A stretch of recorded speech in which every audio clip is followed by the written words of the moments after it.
Augusto Cabello López, ingeniero naval de nuestra casa de estudios, titulado y colegiado, cuenta con una maestría en gerencia del mantenimiento con especializaciones en gerencia de proyectos, inspección de dique seco, motores marinos, metodología Lean Six Sigma y ha sido docente de la especialidad en el curso de resistencia de avance y propulsión. Cuenta con 10 años de experiencia en proyectos y actualmente trabaja como ingeniero especialista de la Dirección de Alistamiento Naval de la Marina de Guerra del Perú. Actualmente va a exponer el tema Importancia del empleo de las normas de clasificación para inspección y evaluación de infraestructuras de buque. Adelante, ingeniero. Ok, buenas noches con todos, a toda la comunidad naval. Les agradezco en primer lugar esta oportunidad que me brindan a presentar mi ponencia en este 27º aniversario de la Escuela Profesional de Ingeniería Naval. Bien, el tema que voy a presentar en esta ocasión es la importancia del empleo de las normas de clasificación para inspección y evaluación de la infraestructura de buques. La infraestructura de buques se refiere principalmente a lo que conforma el casco, la cubierta y la superestructura, incluyendo en este caso compartimientos internos. Preliminarmente voy a presentarme. Mi nombre es Augusto Elmer Cabello López. Ya el moderador hizo una presentación breve de mi carrera profesional y también para complementar, ¿no?, la información inicial que dio el moderador. Mi experiencia profesional ha comenzado desde el año 2011 en la empresa Marco Peruana, participando en lo que son proyectos de sistemas solohidráulicos en embarcaciones. Uno de los proyectos que resalto en este caso, en ese periodo, fue lo que es la construcción de las barcazas divisibles para la Autoridad del Canal de Panamá, más conocido como ganguiles, que eran unas barcazas digamos, se dividían en dos partes, ¿no? Y estas eran a través de dos pistones hidráulicos, uno en cada extremo, ¿no?, de cada barcaza. Era en total un proyecto de 5 de esas unidades, ¿no?, que se han construido en el CIMA Callao. Y como parte yo en ese momento de Marco Peruana, nos encargamos de hacer todo lo que es el diseño y la instalación de este sistema hidráulico correspondiente, ¿no?, a la apertura y cierre de esas compuertas de esa barcaza. En el caso de Mayolo, he comenzado el año 2012 hasta inicio del 2016. Es ahí donde tuve mayor tiempo de participación en lo que son proyectos de mantenimiento, de reparación y modificación de embarcaciones pesqueras mayormente, en algunos casos barcazas, embarcaciones menores, entre otras, ¿no? Digamos, ahí donde comencé, digamos, a aplicar los criterios que basan la gerencia de proyectos, ¿no? Y también lo que son los trabajos típicos que se realizan en astilleros, correspondientes, ¿no?, a un periodo de carena que corresponde a una unidad. Entonces, en el momento, ya. Y mi experiencia en Herrera DKP fue básicamente comenzando desde el año 2016, en donde tuve la oportunidad de participar en inspecciones por condición y de casco y maquinarias, ¿no? También de manera complementaria en inspecciones de mercancías en portacontenedores, ¿no? Tuve esa oportunidad también de forma complementaria, ¿no?, para poder, digamos, aumentar, ¿no?, la experiencia profesional. Y en el año 2018 comencé lo que es, en este caso, puedo decirlo yo, el periodo, ¿no?, en la Marina de Guerra del Perú, a través de la Dirección de Alistamiento Naval, ¿no? Yo actualmente trabajo como ingeniero especialista basado en lo que es la inspección y evaluación de la infraestructura de las unidades navales que tiene la Armada Peruana, ¿no?, entre fragatas, corbetas, patrulleras, las unidades nuevas construidas recientemente, el velero, el buque oceanográfico polar, unidades hidrográficas también, ¿no?, submarinos, que justamente tenemos ahorita la modernización de 2 submarinos en el CIMA Callao, ¿no? Y también unidades que hacen su parado en lo que es el CIMA Chimbote, ¿no? Bien, la parte pedagógica, ¿no?, como ya mencionó el moderador, he sido docente en la Universidad Nacional de Ingeniería, en el curso de Resistencia al Avance y Propulsión, ¿no? Y fue una oportunidad muy bonita en los 5 ciclos que estuve enseñando, del 2016-2 hasta el 18-2, en la que pude nuevamente retroalimentar esa información de lo ya aprendido con la experiencia que hasta ese momento tenía. Y fue muy importante para mí, ¿no? Destacar también otra cualidad que yo tengo, que es justamente de brindar lo que es la enseñanza, ¿no? A través de la docencia. Y asimismo también tuve la oportunidad de presentar algunas ponencias anteriores, ¿no? En eventos como este tipo. Y también en este caso, en el Instituto Peruano de Mantenimiento, en el año 2017 tuve la oportunidad de presentar un trabajo técnico que correspondía al periodo que había yo desarrollado la maestría en gerencia de mantenimiento. Bien, entonces, algo breve. Bien, un poco para amenizar, un poco, digamos, de forma fotográfica la experiencia con la que he tenido, en este caso, la primera foto, en la época que estaba en Marco Peruana, justo en un proyecto de reinstalación hidráulica en un buque atunero, ¿no? Que estaba en encima Callao, uno de los diques. Luego en el centro tenemos la foto, en este caso, de construcción de Mayolo en la sede de Oquendo, en lo que es uno de los proyectos más complejos que he tenido en ese entonces, ¿no? En lo que viene a ser la planificación, digamos, de una embarcación pesquera, ¿no? Y con la participación también del área de ingeniería, ¿no? Como algunos se encuentran en la foto, de la empresa Mayolo, y en este caso también ya comenzando mi experiencia en lo que es los trabajos en las inspecciones y evaluaciones de unidades navales, en lo que es la Marina de Guerra del Perú. Bien, el contenido de mi exposición, como ustedes pueden ver, consta de 6 partes. Desde la introducción, la parte 2, que viene a ser corrosión y picaduras, la parte 3, espesores y abolladuras, en este caso de elementos estructurales del buque, la parte 4, ejes y cojinetes, la parte 5, método de evaluación de la infraestructura del buque, y la parte 6, conclusiones. Bien, entonces, en la parte de introducción vamos a hablar un poco sobre la sociedad de clasificación y el ciclo de mantenimiento del buque. Como ustedes saben, la sociedad de clasificación son aquellas entidades que a través de estudios preliminares realizados, ¿no? Con expertos en el área de ingeniería naval y lo que es casco y maquinarias, brindan lo que es en este caso normativas, ¿no? Respecto a lo que es diseño y, supervisión o surveyor de, en este caso, las componentes de una embarcación, ¿no? De acuerdo al tipo de embarcación que se refiera, se dan las normativas correspondientes. Esa sociedad de clasificación, en este caso tenemos 12 conocidas, como ustedes pueden ver alrededor, en la vuelta, y que en este caso todas estas pertenecen a la Asociación Internacional de Sociedad de Clasificación, o más conocido como AIAX, sus siglas en inglés. Esta comenzó en el año 1968, el 11 de septiembre. En esa fecha se creó la AIAX, ¿no? Agrupando a 6, en este caso a siete, ¿cómo se llama? A 7 sociedades de clasificación iniciales, que fue la ABS, la Bureau Veritas, en ese entonces estaba la DNVGL separada, como Desnoque Veritas y Germanes Lloyd, la Lloyd Register, la clase NK, que es de Japón, y la RINA, ¿no? Que es la de Italia. Bien. Esta sociedad de clasificación, justamente a través de sus normativas, como por ejemplo estoy mostrando las que se tienen en el Bureau Veritas y en lo que es el Register, por ejemplo, en las que se tienen lo que es los reglamentos para la clasificación en este caso particular que yo actualmente estoy contando como información por el trabajo que cuento actualmente, en lo que son para embarcaciones militares, ¿no? En este caso, Bureau Veritas en la parte A, que es la clasificación y supervisión, ¿no?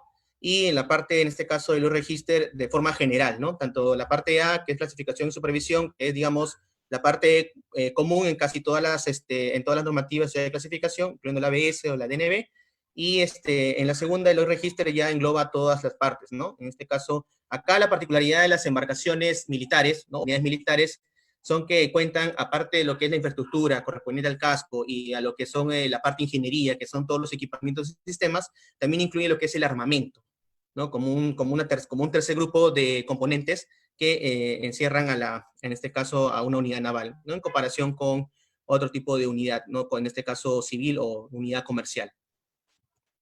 Bien, en lo que es ciclo de mantenimiento del buque, recordando un poco lo que yo había presentado justo, me parece, el año pasado, en un estudio que había realizado sobre formatos para lo que es inspección y verificación de unidades, en este caso navales. Acá muestro, en este caso, un ciclo que yo, digamos, había desarrollado, ¿no? De forma esquemática, ¿no? Desde en este caso, en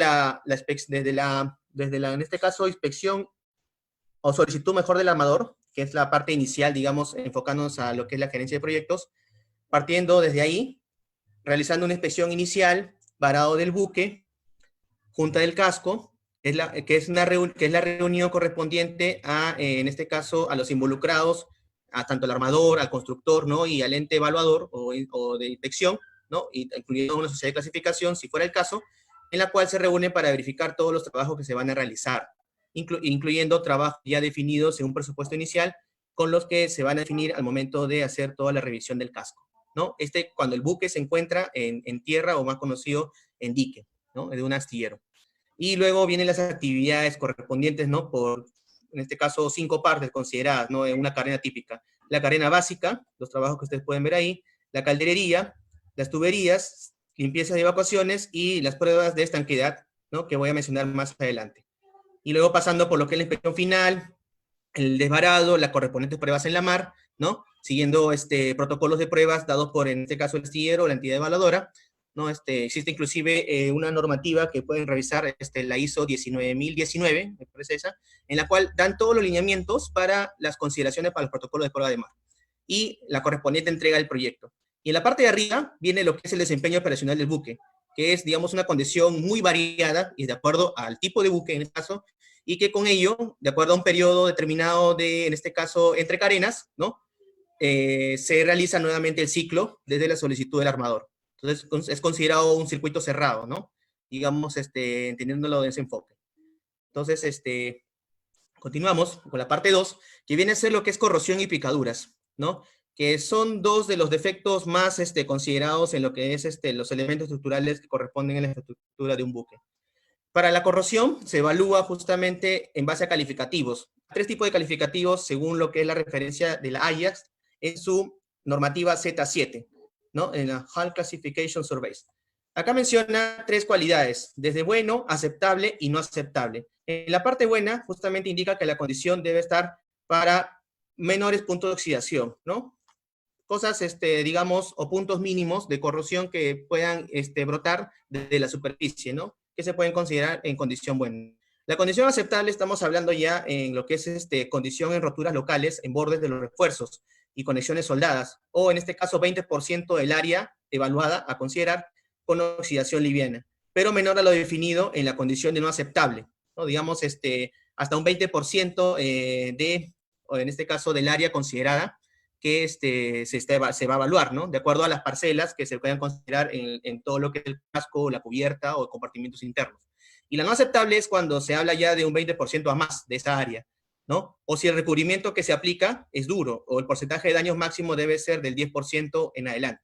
Entonces, acá como ejemplos, una condición buena, como pueden ver acá en la foto del lado, en este caso de mi pantalla izquierda, ¿no? Otra condición que sería la aceptable, podemos ver un ejemplo en lo que es la salida del tubo Escoben, ¿no? En la parte proa, y el no aceptable, por ejemplo, en zonas de la quilla en proa, donde ya se ve, digamos, ya la corrosión a punto de entrar a una condición ya de severidad. En este caso, ya inclusive con desprendimiento de las capas de recubrimiento superficial aplicadas. Y también, inclusive, en la experiencia, la sociedad de clasificación dan los criterios de los porcentajes de disminución admisible, ¿no? Del espesor de la plancha, de la traca en este caso.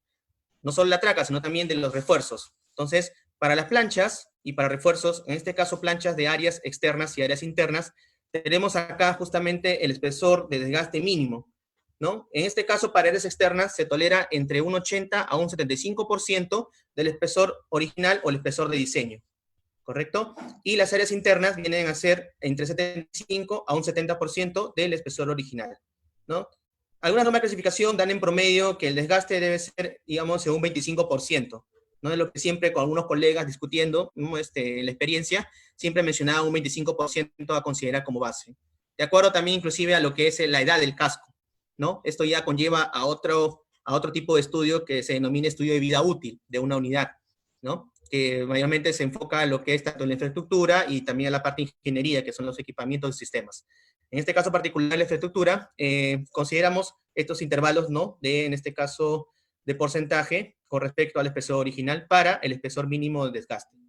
Y para refuerzos, ¿no? En este caso se considera inclusive algo más conservador, hasta un 65% del espesor original de un refuerzo.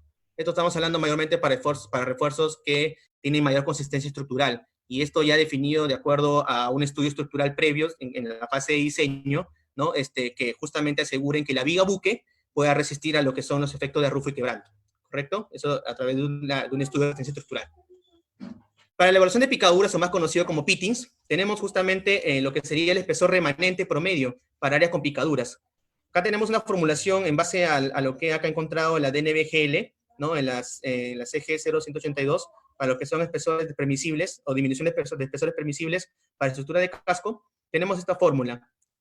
Este espesor tolerable viene a ser el espesor justamente de promedio de fuera de picaduras, ¿no? Digamos de un área determinada, tenemos un área que fuera de picaduras, por el porcentaje justamente viene a ser 1 menos el INT, que viene a ser la intensidad estimada de picaduras en porcentaje, más el área, en este caso con espesores, que viene a ser remanente promedio de entre picaduras, por esa correspondiente intensidad en porcentaje. Entonces acá como ejemplo, vemos justamente la formulación del T mínimo correspondiente, ¿no? A lo que viene a ser, en este caso, el explicado. El W viene a ser lo que es el desgaste, ¿no? El desgaste correspondiente. Vemos acá desde 1% hasta un 50%, digamos, digamos la escala de picaduras, ¿no? Con respecto al porcentaje de pittings, ¿no? Entonces acá vemos justamente como ejemplo del 1 hasta el 50%, como ustedes pueden ver. Acá ejemplos reales, en este caso, ¿no? Para, digamos, estimar el promedio de cuántos tenemos el desgaste en pittings, ¿no? Vemos la cuadrícula desde el 25 a 30%, de 5 a 10%, de 10 a 15% y de 20 hasta 25%, ¿no? Como ejemplo. Esto en el caso de una cubierta, ha sido de una unidad. También acá, en lo que he mostrado anteriormente ha sido exteriores, ahora en interiores, ¿no? En un mamparo. Por ejemplo, tenemos acá igualito, la misma metodología considerada en lo que es el porcentaje de pittings, ¿correcto? Vemos desde 5 hasta un 50%, ¿no? Según la figura como ustedes pueden ver acá. La parte 3 que viene a ser los espesores y abolladuras. En este caso, vamos a tratar sobre disminución de espesores admisibles y abolladuras admisibles. Los criterios considerados justamente para medir espesores, vamos a tomar justamente 4 criterios con respecto a áreas. En este caso, estos 4 criterios tomados como referencia de Laureano Veritas en la NR 483, reglas para clasificación de, en este caso, buques militares, en lo cual yo normalmente me tomo referencia para hacer las evaluaciones correspondientes a las unidades. Tenemos 4 criterios: medidas en áreas aisladas, en áreas dispersas, en áreas agrupadas y en áreas zonificadas, ¿no? Como ustedes pueden ver acá, los tipos de, en este caso, criterios considerados. Sobre todo en la última, que es de áreas zonificadas, en donde el criterio de la zona conocida, cuando todos los grupos de puntos de medición pertenecientes a la zona conocida son dados por el tercer criterio, que era de áreas agrupadas. Sin embargo, una disminución de espesor mayor al criterio 3 debe ser aceptado por un grupo de puntos si, considerando los demás grupos de la misma zona, esta disminución total de dicha zona no excede el criterio 4 mencionado. Por ejemplo, la plancha de cubierta, si es considerada a un desgaste del 12%, el refuerzo justamente debe ser a un 4%. Entonces se aplica el criterio promedio entre ellas, ¿no? Aproximadamente un 10%. Pese a que la plancha de cubierta exceda el valor de desgaste, ¿no? Entonces, esto es también algo muy relativo, porque esto, digamos, en la teoría, es cuando tengamos un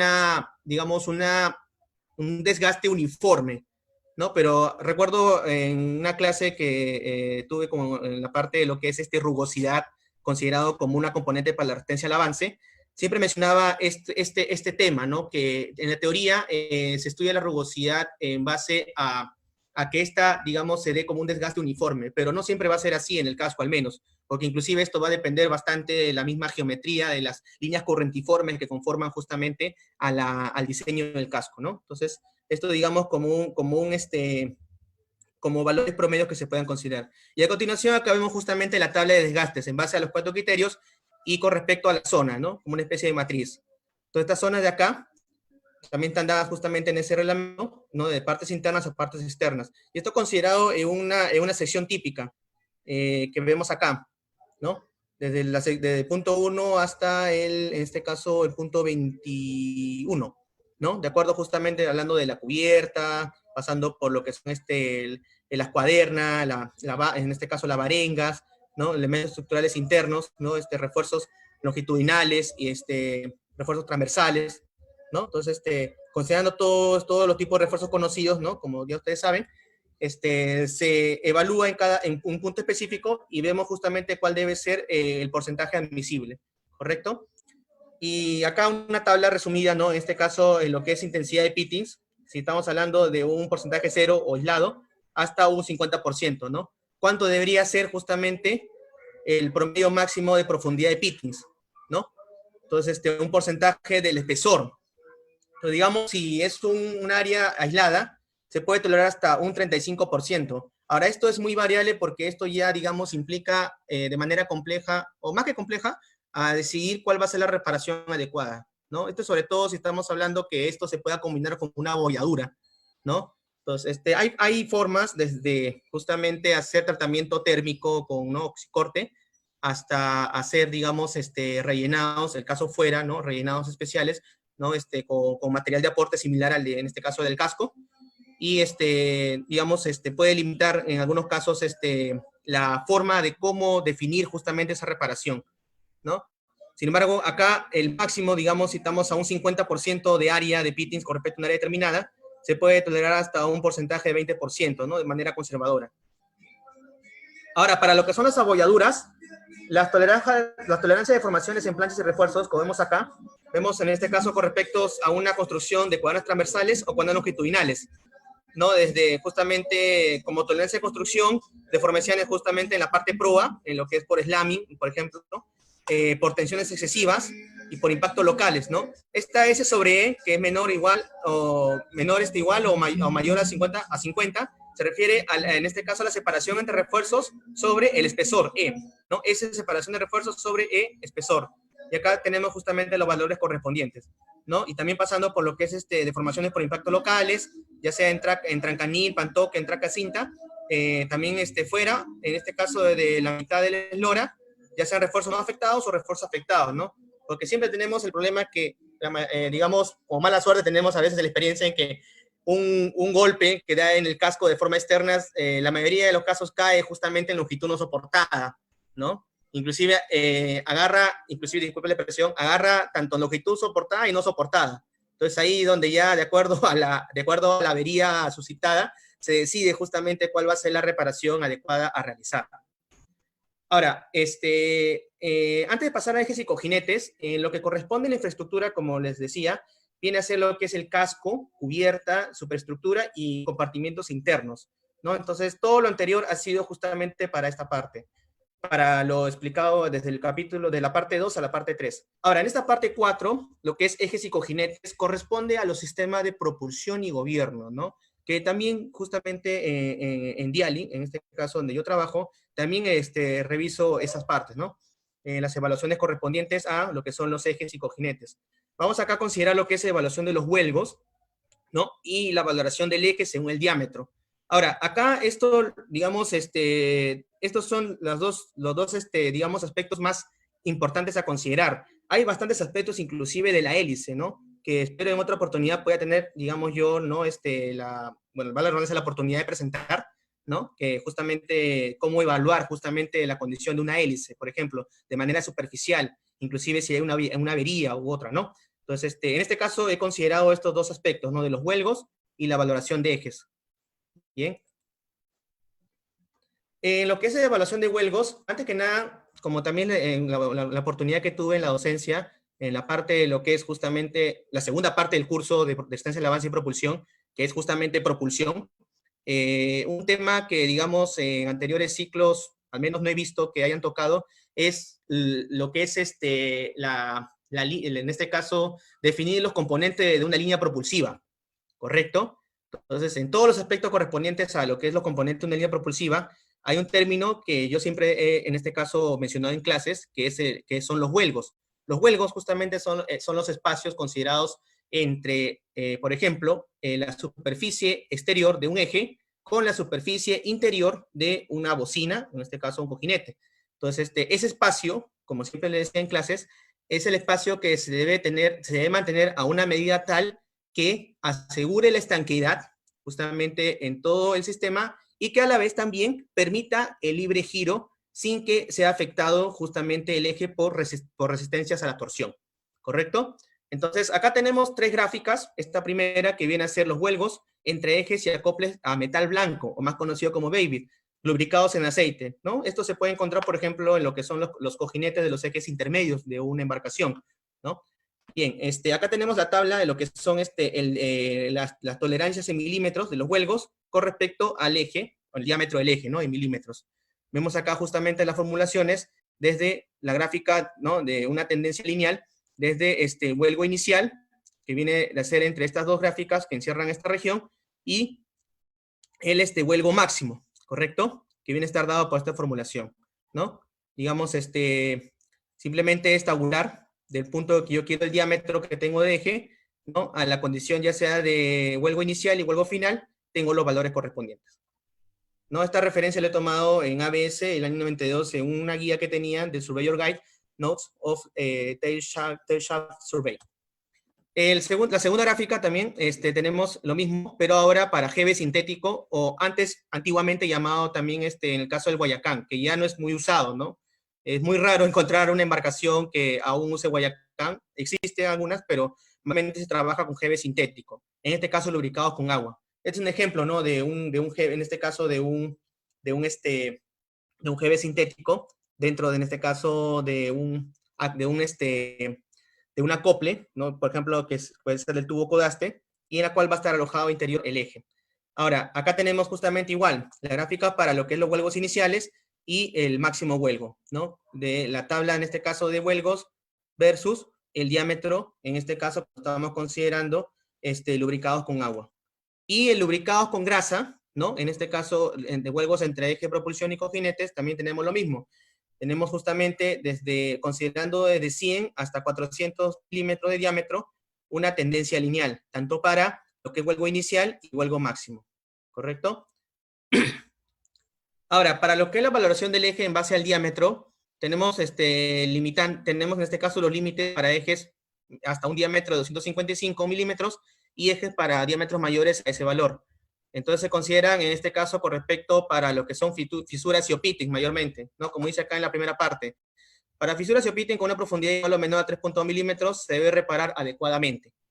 Para fisuras con una profundidad mayor a 3.2 hasta la quinta parte del diámetro de eje, se procede a reparación, y si pasa esa quinta parte del diámetro de eje, se condena dicho eje, es decir, que ya no es posible utilizarlo. Esto ya, digamos, al grado de desgaste mayor que tiene justamente el eje. Para ejes justamente mayor a 255 milímetros, correspondiente a fisuras y pittings, no tenemos para profundidades iguales o menor que 6.4 milímetros, un cuarto de pulgada, se puede reparar el eje. Al igual también entre el promedio o el intervalo entre un cuarto de pulgada hasta un quinto del diámetro del eje, y cuando pasa de un quinto del diámetro del eje, ya se condena, ¿no? En el mismo caso se considera para los diámetros tanto de menor y mayor a 255 milímetros. Como una nota aclaratoria, ¿no? Digamos, de manera práctica, la reducción se puede tolerar justamente de un diámetro, cuando dice clasificados, el diámetro nominal del eje de propulsión, de diseño, ¿no? En un 3%, que esto equivale justamente a la reducción de su resistencia torsional en 10%, ¿no? Entonces se dan cuenta, digamos, cuál es el impacto de la reducción justamente del diámetro con respecto a la resistencia torsional, que es calculada por diseño, ¿no? En todo, digamos, la línea de eje con sus componentes, ¿no? Ya sea para evitar justamente las famosas caídas de eje, ¿no? Que también existen otras tablas que se consideran justamente con respecto a los huelgos, ¿no? Entonces, lo que es huelgos y lo que es justamente caídas de ejes, existen tablas justamente que mencionan en las normas de clasificación, y que son consideradas para determinar, digamos, si es que este eje puede o no aún seguir trabajando. Y la quinta parte viene a ser lo que son métodos de evaluación de la infraestructura del buque. Son 3 principalmente, ¿no? Lo que es la inspección visual, en el caso particular de cuando el buque se encuentra en dique seco, los ensayos no destructivos y prueba de estanqueidad. Bien. Lo que es la inspección visual del buque en dique seco se debe concentrar en estas partes, básicamente en lo que son planchajes y uniones, ¿no? Uniones, en este caso, soldaduras, si hablamos de cascos de acero. Descubrir justamente lo que son deformaciones y discontinuidades, ¿no? Aparte de lo que son la parte superficial, que es la corrosión, picadura, ¿no? Que hemos visto anteriormente. A lo largo de las planchas, ya sea de la quilla, del fondo, del costado, pantoque y uniones correspondientes. Para tanques de lastre, ya estamos hablando de compartimentos internos, deben justamente estos ser rebosados. Quiere decir, por ejemplo, el caso de tanque de combustible, que es algo típico que siempre uno va a encontrar, este tanque debe ser no solo, digamos, retirado el interior de todo el combustible, incluso la borra que pueda quedar, sino también que debe ser desgasificado para poder realizar justamente los trabajos correspondientes de reparación, ¿no? Esto, digamos, esto a veces se contrapresta con a veces la premura que tiene uno en astillero para poder realizar los trabajos en el tiempo que nos estipula, ¿no? El armador, pero debe siempre considerarse estos criterios de seguridad, ¿no? Entonces, esto es para inspeccionar también y comprobar la existencia de posibles fugas dentro o afuera, ¿no? Las fugas normalmente que se dan mayormente en los cordones de soldadura. La pala de timón, en este caso del gobierno, es retirar básicamente la purga justamente de la pala, verificar lo que es si hay ingreso de agua, y de ser así, indica justamente que ha habido falta de estanquidad de la pala, ¿no? Entonces, es un indicativo al hacer retiro de purga. Los cojinetes del timón, en este caso la denominada toma de luces, ¿no? En este caso la obtención de los huelgos, ¿no? Con galgas, en este caso específicas, para evaluar los desgastes correspondientes, ¿no? En los componentes referidos. Los eslabones de cadenas y ancla, también justamente toma de la calibración de espesores correspondientes, ¿no? Ya sea con un calibre o una corredera, ¿no? Esto siempre lo mandan a través de un formato, ¿no? De calibración de cadenas, ¿no? Que se debe considerar en qué eslabón, ¿no? En qué componente de todas las cadenas se considera cambios, ¿no? Lo que es la brida del timón de gobierno, por ejemplo, los pernos o tuercas que deben estar totalmente apretados, ¿no? Previamente para verificar el estado de cementado de los pernos, ¿no? Por ejemplo, me acuerdo de una experiencia que sí es casi imprescindible a veces no olvidar cementar justamente los pernos, ¿no? Inclusive a veces hay casos que a veces por premura pueden olvidarse ese criterio porque dicen, no, pues el cemento se degrada con el tiempo, pero esto es para ayudar justamente a que las fuerzas mismas de las corrientes marinas al momento de que actúe justo el sistema de producción de gobierno, puedan justamente entrar directamente hacia las uniones ya dadas, en este caso, en la brida del timón, ¿no? Entonces, digamos, es como una protección, en pocas palabras, ¿no? Entonces, es siempre considerado ese punto, de evaluar si es que ese cementado puede durar o si en caso ya ha presentado roturas, se debe cambiar. Las uniones de soldadura del casco, ¿no? Verificar el estado justamente de uniones de soldadura, ¿no? También como las uniones a tope y otras uniones que se pueden encontrar en el casco. Y la distribución de las uniones correspondientes, por ejemplo, en un planchaje de casco. Y las aberturas de salida al exterior, vamos a hablar de descargas, ¿no? Por ejemplo, o el sistema de escape, y que también se debe verificar su estado. Acá también, acá me parece que sí, se me ha pasado, también se debe considerar también justamente la toma de huelgos en lo que es la línea de propulsión, ¿no? Es también importante a considerar, según lo mencionado en el capítulo 4. Para los ensayos no destructivos, según el Ajax, en su parte Z7, tenemos en este caso, tenemos cuatro ensayos principales, en las cuales son para determinar tanto espesores, en este caso para una planilla de calibración de casco u otros elementos estructurales del buque, y también para determinar fisuras. En este caso tenemos, por ejemplo, radiografía industrial, que es normalmente utilizado para lo que es determinar el estado de soldadura, si es que encontramos algún defecto, ¿no? A través de las denominadas placas radiográficas. Equipamiento de ultrasonido, que es justamente para poder determinar, como les decía, espesores de planchas y estructuras, ¿no? También para determinar en este caso el estado actual justamente de esos espesores en una malla específica de estructura, ya sea el casco, cubierta o superestructura o compartimentos internos. Equipamiento de partículas magnéticas, que son normalmente para determinar fisuras o grietas internas, no solo en lo que es el casco, sino también, por ejemplo, para acoplamientos de lo que viene a ser los componentes de la propulsión y gobierno. Inclusive en un caso hubo para poder determinar cuánto ha sido la profundidad de una grieta en el caso del cubo de la hélice, por ejemplo, ¿no? Entonces es un caso particular. Los tintes penetrantes son para evaluar justamente cordones de soldadura, sobre todo justamente el pase de raíz, que es para asegurar justamente de esta forma que ese pase de raíz no tenga ningún defecto de soldadura y con ello asegurarnos con el correspondiente pase de relleno. Ahora lo que son las pruebas de estanqueidad, estas vienen a estar incluidas en lo que es la parte A de Solar Ships, que viene a ser justamente el IAS en su parte S14, ¿no? Que son los procedimientos de pruebas, ¿no? Para lo que son compartimientos estancos, Water Tight Compartments. Este tipo de pruebas se consideran dos, prueba estructural y prueba de estanqueidad. Esta prueba estructural es justamente, como dice, para verificar la consistencia estructural o adecuada estructura de un tanque, por ejemplo, construido. Esto se puede comprobar con una prueba hidrostática o una prueba neumática o hidroneumática.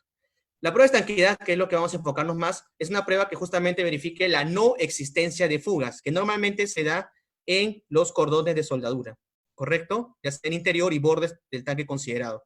Y esto es lo que justamente asegura, como dice acá la palabra, estanqueidad, ¿no? Entonces, la prueba puede ser hidrostática, hidroneumática o también prueba neumática, que es lo que mayormente utilizamos, ¿no? Para, digamos, los tipos y tamaños de tanques que se tienen en una embarcación, ¿no? Esta justamente pueden ser también tanto pruebas estancas y pruebas, perdón, neumáticas, también pruebas con manguera, que vamos a especificar a continuación. En la parte, digamos la parte 4, que es Test Procedures, en esa parte mencionan hasta 8, digamos, 8 tipos de pruebas, pero acá voy a tocar 2, que son las más usadas. La prueba de manguera. Esta prueba se realiza digamos, en este caso, escotillas exteriores, como por ejemplo ven en la foto. Esto se hace de la siguiente forma. Tenemos una manguera que debe ser de un diámetro no menor a 12 milímetros, ¿correcto?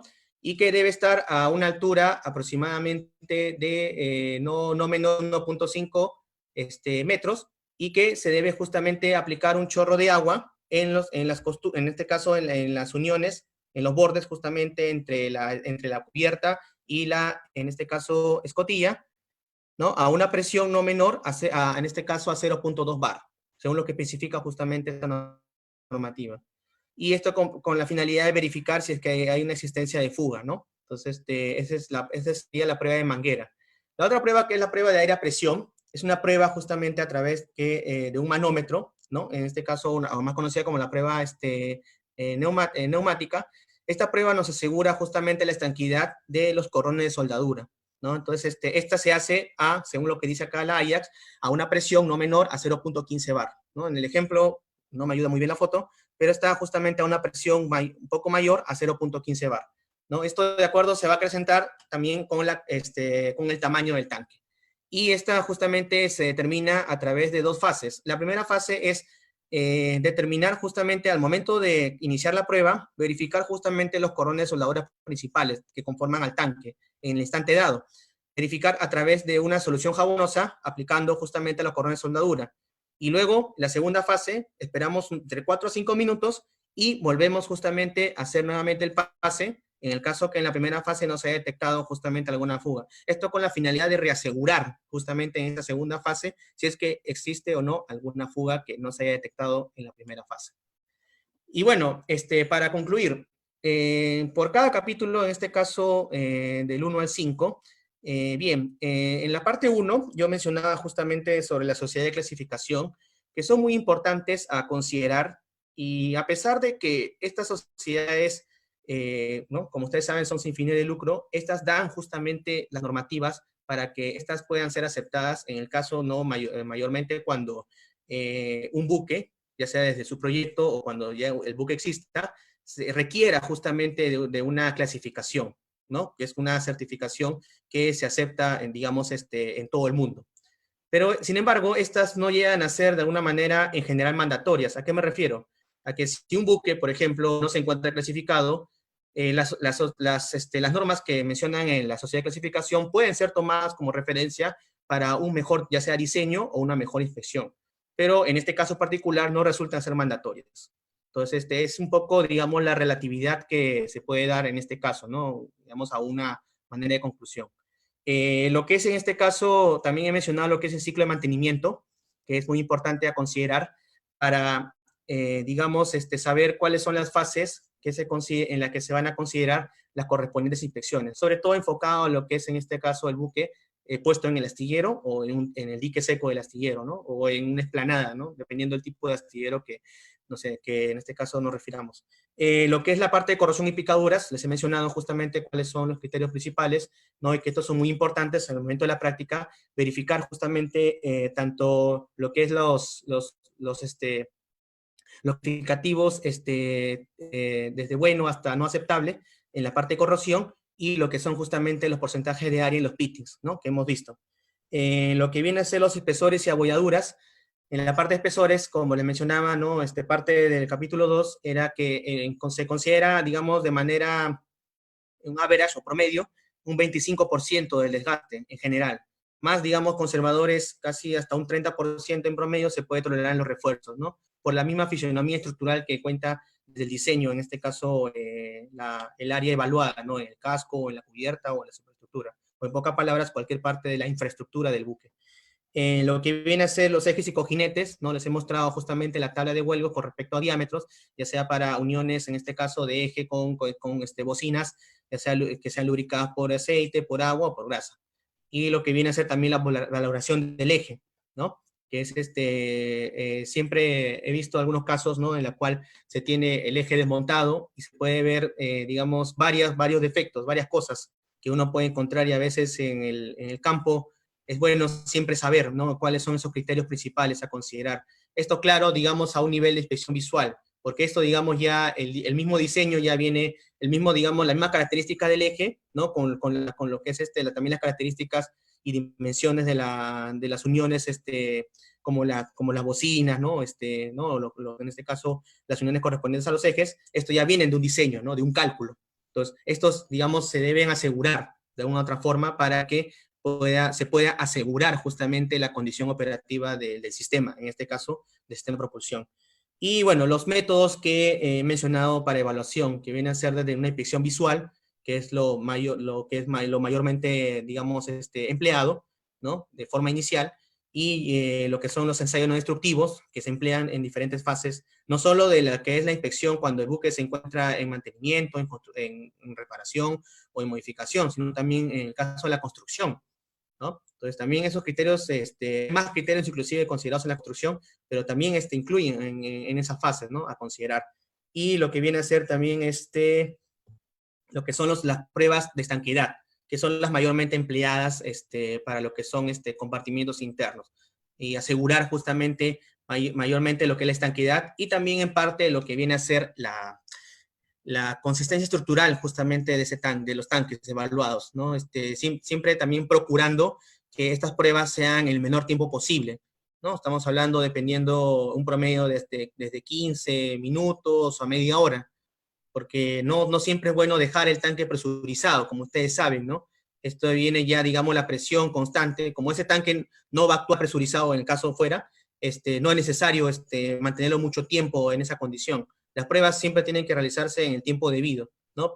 Con la finalidad de asegurar lo que se necesite, ¿no? Como, digamos, criterio que viene a ser ya en general parte de lo que el cliente quiere, en este caso el armador, ¿no? Los cumplimientos de los requisitos iniciales, ¿no? Ya sea en este caso de lo que se quiere lograr en la reparación, que lo que llamamos todos nosotros la calidad, que es el cumplimiento de los requerimientos del cliente. Bien. Entonces, una frase que puedo yo acá mencionarles, que yo siempre he tomado en cuenta, es la vida es camino si el camino es vital. Una frase que yo lo tengo desde hace muchos años, desde la secundaria inclusive, significa que el camino que uno elija, a veces uno tiene que saber si es que es necesario o es, digamos, va a ser de mayor crecimiento, en este caso profesional, personal para uno, ese camino se debe seguir, ¿correcto? Bien. Les agradezco por la oportunidad brindada y acá dejo mis datos para cualquier consulta, ¿no? Y también mi correo corporativo para cualquier, digamos, digamos, estudiante de la especialidad, ¿no? Pueden solicitar una consulta, ¿no? Así como siempre yo lo hacía en la época que estaba como docente, ¿no? Yo confieso en realidad que los alumnos con los que les he enseñado el curso de extensión, avance y propulsión, siempre he recibido también su consulta de los demás cursos, y yo de buena forma siempre les atendía en lo posible, ¿no? Porque a veces, por el tema de tiempo, a veces no se puede acaparar la mayor parte, pero en lo mayor posible que se encuentre en mi disponibilidad, siempre estoy, digamos, a disposición, ¿no? Para cualquier tipo de consulta al respecto. Nuevamente agradecer en este caso a la comitiva de la API y que justamente me brindaron esta oportunidad, ¿no? De presentar mi ponencia. Y bien, con el moderador, yo espero las preguntas que puedan tener de mi tema presentado para poder hacer la respectiva solución. Sí, hola, ¿se me escucha? Sí. Ok. Una pregunta es, ¿En el Perú solo hacen clasificaciones las que pertenecen a IACS o hay otras conocidas? ¿Y por cuál entidad del gobierno se hace eso? Interesante pregunta. Yo había mencionado justamente, a ver, yo había mencionado que la Ajax, en este caso, engloba a dos sociedades de clasificación, ¿no? Ustedes pueden entrar en la página del Ajax y ustedes pueden entrar a los contactos, ¿no? En este caso, de estas 12 sociedades de clasificación.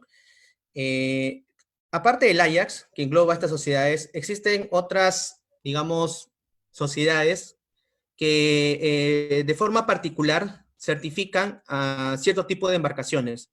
Por ejemplo, existe lo que es la AIBC, que es justamente de Estados Unidos, que es para certificar, por ejemplo, yates, ¿no? O unidades patrulleras, así también como la SCC, que es un anexo del Lloyd Register, que son justamente para lanchas rápidas, por ejemplo. Y como también mencionaban en la pregunta, con respecto a lo que estipulan las autoridades marítimas. Entonces, nosotros acá en el país, como ustedes saben, la Dirección de Capitanías y Guardacostas tienen sus normativas y reglamentos, ¿no? Que también son considerados, sobre todo para lo que son los expedientes técnicos que se presentan de unidades nuevas, ¿no? Unidades existentes también, que justamente vayan a operar en el mar peruano, ¿no? Entonces, son también consideradas en base a los reglamentos o normativas que dan justamente los procedimientos que se deben seguir justamente para revalidar, ya sea desde un certificado de matrícula hasta una constancia o permisos justamente para construcción, ¿no? Para construcción o para operación.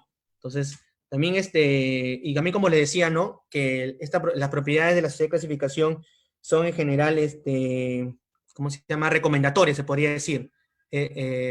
Con esto me refiero a que si una embarcación no está clasificada, puede tomar las referencias, como referencias las normativas que se indican justamente en la sociedad de clasificación.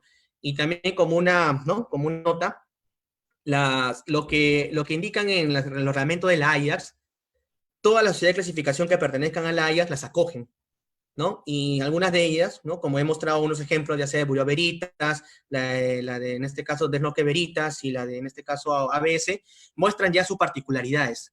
Y esto todo en base a las experiencias que justamente han tenido con los ciertos tipos de embarcaciones que justamente se refieren, ¿no? Como ustedes saben, la sede de clasificación dan sus reglamentos para ya sea buques comerciales, embarcaciones menores, ¿no? Y en este caso particular que estoy trabajando yo con buques militares. Bien. ¿Hay alguna otra pregunta? Disculpe, ¿puede repetir la parte sobre los yates? ¿No me escucharon de los yates? Sí, esa parte puede repetirla, por favor. Ya, a ver, un momento.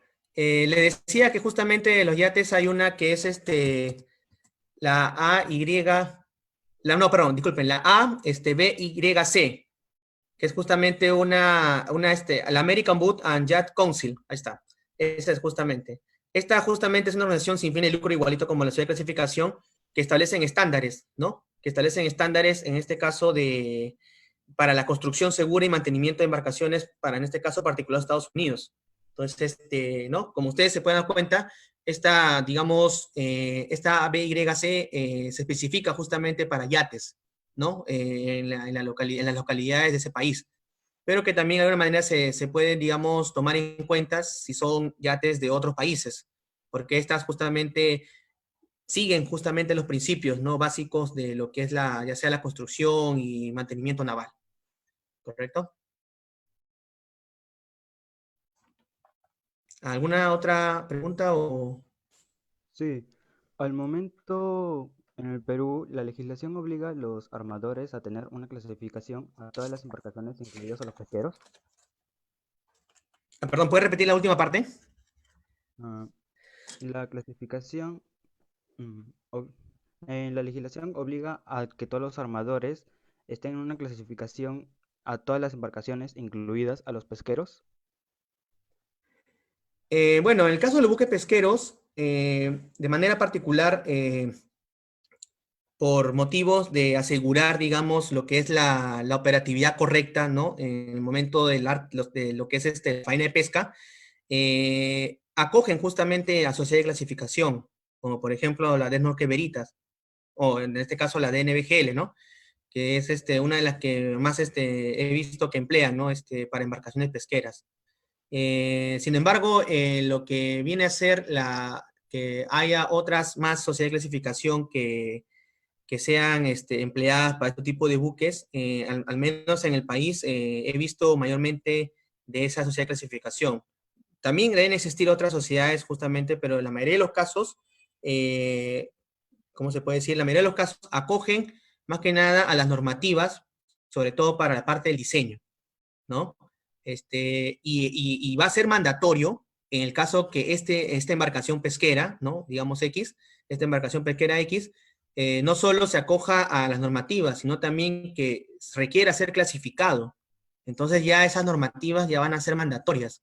Desde en caso si es una construcción o una modificación, hasta que el buque se encuentre operando para realizar justamente las inspecciones a bordo, por ejemplo, las inspecciones en este caso submarinas, ¿no? Con buzos que se requieran, que indican en la sociedad de clasificación. Esto con la finalidad de asegurar justamente la vigencia que tiene de la clasificación este buque. Como ejemplo, ¿no? Entonces, sin embargo, esto, digamos, no es en todos los buques pesqueros, ¿no? Como de repente algunos de los colegas que se pueden encontrar, que he visto por ahí, puedan de repente darme quizás un poco, ¿no? De manera complementaria lo que yo estoy diciendo, ¿no?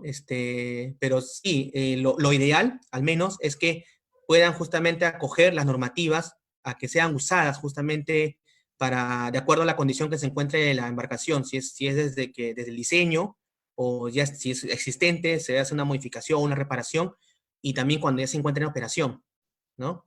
Entonces, en teoría también, digamos, también debería ser no solo de forma recomendatoria, sino también debería ser mandatoria. Esto ya, digamos, viene a que la autoridad marítima sea más tajante, ¿no? En que obligue justamente a la mayoría de las embarcaciones pesqueras, sobre todo las industriales, se sujeten a normas de clasificación, ¿no? Entonces, yo les he mencionado un ejemplo, ¿no? De un grupo de embarcaciones pesqueras que trabajan, por ejemplo, con la DNVGL, ¿no? Deben existir también otro tipo de embarcaciones pesqueras que se acogen a otras sociedades de clasificación, al menos de las que se mencionan acá, ¿no? De las que pertenezcan a la AIAS. Bien, ¿alguna otra pregunta? Sí. ¿Qué consecuencia por errores o fallas en el control de calidad de la fabricación ha podido ver? A ver, ¿me puedes, disculpa, repetir la pregunta? Se escuchó entrecortado. Disculpe. ¿Qué consecuencias por errores o fallas en el control de calidad de la fabricación ha podido ver? Ya, ahora sí, buena pregunta. Bueno, en realidad, a ver, como un ejemplo, el- al menos he mencionado, digamos, como bueno, una consecuencia, un ejemplo que mencioné durante la exposición, en la parte, por ejemplo, de asegurar el estado de cementado de los pernos, ¿no? Entonces, a veces sucedió un caso, ¿no? Más o menos para ampliar lo que estaba mencionando durante la exposición, el, que al no justamente verificar que estos pernos que correspondían a la brida del timón, ¿no? Del gobierno, de la pala de gobierno en la parte superior, no hayan sido cementados durante la estadía en este caso, fue una embarcación pesquera.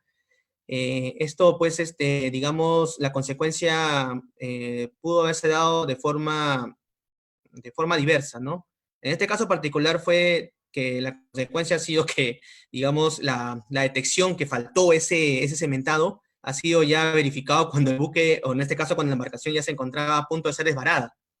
Entonces, una consecuencia, pues, es volver a desvarar, que esto implica, pues, nuevamente hacer todo procedimiento desvarado, ¿no? Como ya sea con carro varal o con el dique, y que esto implica costos, ¿no? Costos, digamos, costos agregados que se puede decir que no van a ser reconocidos, de hecho, por el cliente, por ejemplo, ¿no? O en el peor de los casos, hubiera sucedido que esta misma embarcación, que nadie se ha dado cuenta, digamos, ¿no?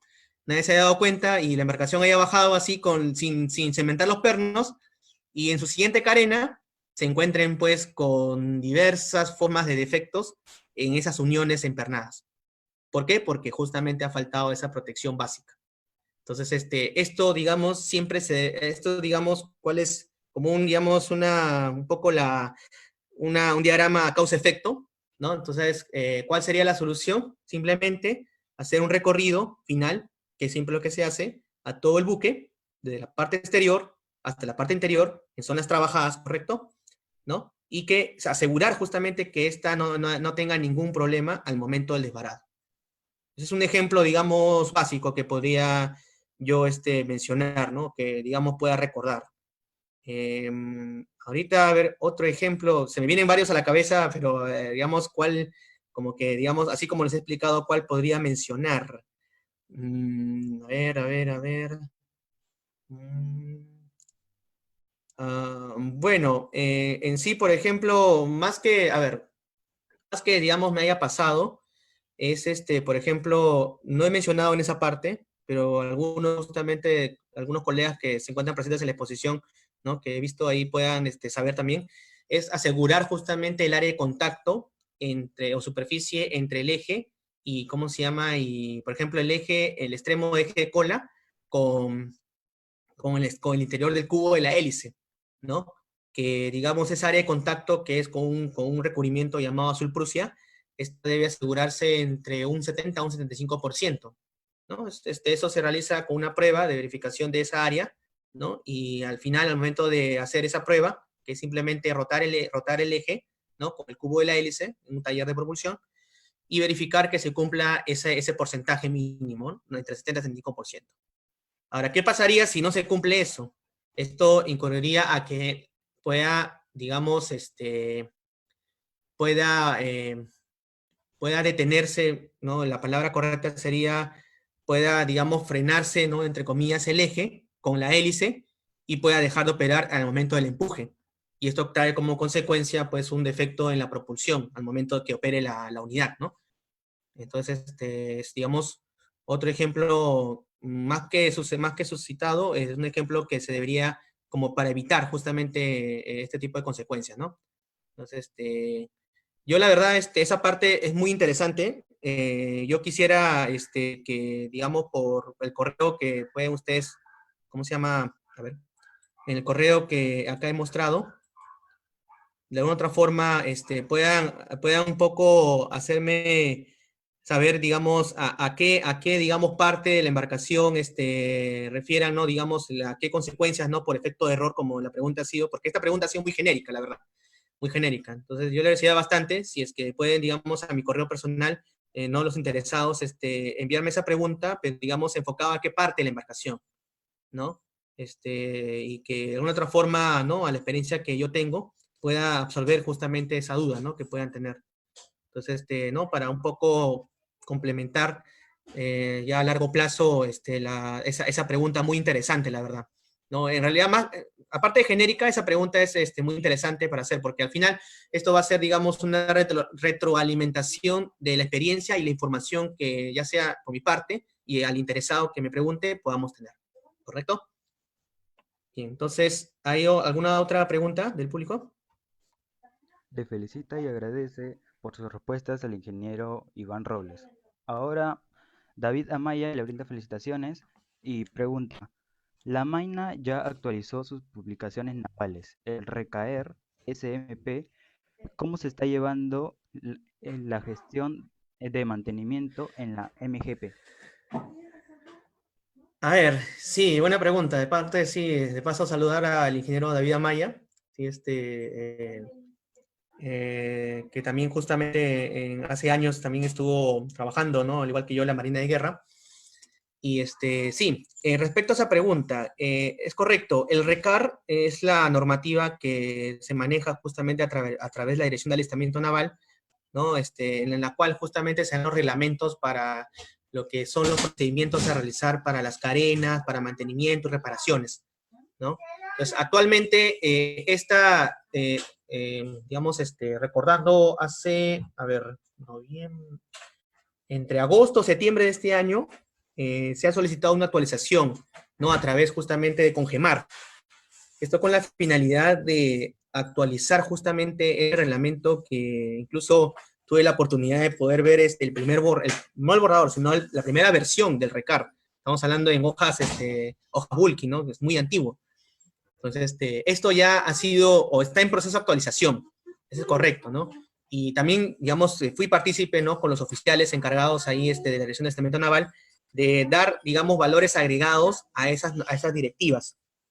¿Por qué? Porque en realidad esas directivas, digamos, al menos en la experiencia que yo tengo en Viali, que son alrededor de 2 años, desde julio del 2018, ¿no? 2 años y medio casi, he visto en la mayoría de los casos que estas normativas no se cumplen a un 100%, como debería ser, ¿no? Digamos, en tanto el aspecto desde lo que es la parte de inspecciones y también de los proyectos que se manejan junto con el área de contrataciones, o más conocido como DIRCOMAT.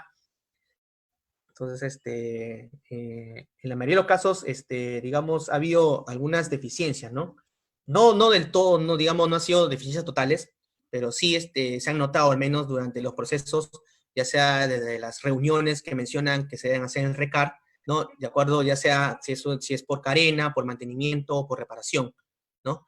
Y también algo resaltante para mencionar, ¿no? Que también he escuchado en alguna ponencia anterior, que una unidad naval ingresa a dique por 3 motivos principales, por uno de los 3, ¿no?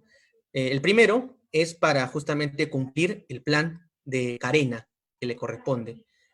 ¿La carena qué es? ¿No? De repente, para los que de repente no conocen esa palabra, vienen a ser el conjunto de actividades que se realizan únicamente en el buque cuando se encuentra en dique, y que éstas se deben realizar como tal y que deben ser justamente únicamente realizadas cuando se encuentra en esa condición. Es decir, que estas no se pueden realizar, en pocas palabras, cuando se encuentra a flote, ¿no?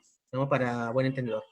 La otra razón es para hacer modificaciones, o más conocido en general como alteraciones al casco, ¿no? Y por último, para una situación de avería o emergencia, ¿no?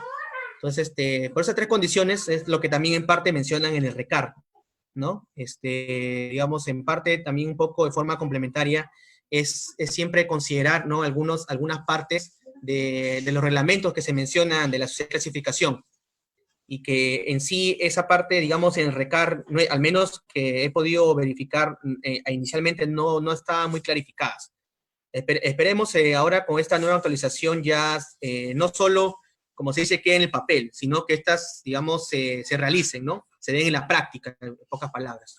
Entonces, sí, respondiendo, ¿no?, a la pregunta del ingeniero Amaya, es correcto, sí, se ha realizado recién este año la actualización a solicitud de la Comandancia General de la Marina, CONGEMAR. Esperemos, bueno, el otro año ya, ¿no? Ya tenga conocimiento que esta ya ha sido oficializada, ¿no? A través de la comandancia. Bien.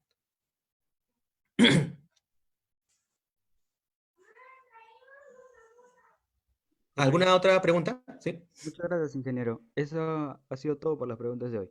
Ahora me gustaría pedirle algunas palabras finales. Bueno, ya, nuevamente, ¿no? Como les decía, agradecerles por esta oportunidad, y como les decía, aparte de haber comenzado la carrera de ingeniería naval, desde el año 2007, ¿no? No solo como estudiante, sino en este caso tuve la oportunidad, como le mencionaba, de ser docente, ¿no? Y como le decía, también estoy agradecido de esa parte, ¿no? Por la oportunidad de haber sido docente en la Universidad Nacional de Ingeniería, especialmente en nuestra casa de estudios, ¿no? Con la finalidad de justamente no solo estar a cargo del curso, ¿no? Para la enseñanza, sino también poder escuchar a los alumnos, cuáles son sus expectativas. Al menos el curso que yo he enseñado es de 7º ciclo, ¿no? Sexto, 7º ciclo. Entonces ya, digamos, es casi el 75% de toda la formación profesional en la universidad, ¿no? De la especialidad de Ingeniería Naval. Entonces, ha sido muy interesante, ¿no? Inclusive, yo he tenido la oportunidad, en mayor parte, escuchar a los alumnos con los que he tenido la oportunidad de enseñarles, ¿no? Y atender de alguna manera en lo posible sus consultas, ¿no? No solo del curso, sino también de otros cursos, ¿no? Siempre me consultaba, ahora qué voy a mentir, ¿no? Del curso, de los cursos, ¿cómo se llama? El ingeniero Roguero, el ingeniero Churampi, o ¿cómo se llama? me parece, de otro ingeniero, Vargas Machuca, me parece. Entonces, y sí, yo encantado, siempre, a mí, como le decía al principio, me ha gustado el tema no solo la docencia, sino también la enseñanza, porque yo soy justamente de la razón en que a través de la enseñanza uno retroalimenta información y también es una forma muy interesante de aprender.